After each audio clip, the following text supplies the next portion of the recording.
how to use filters in Bigo Live. Launch Bigo Live app and tap Go Live button. You will see live there. Tap it. At bottom left corner, you will see makeup icon. Tap it. This opens your filters.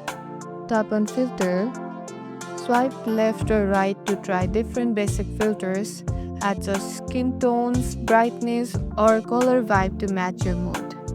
Tap makeup to access theme overlays, sparkles, animation, season elements. Pick what fits your steam style. Head to the beauty mode. For smoothing, brightening, or subtle enhancement, keep it natural. Too much can feel artificial. And remember, filters should enhance your steam, not distract. Mix and match to find your signature look and be ready to go live. And that's it. Stylish filter in second. If this helped, hit like, subscribe for more fast ad tutorials. See you in the next one.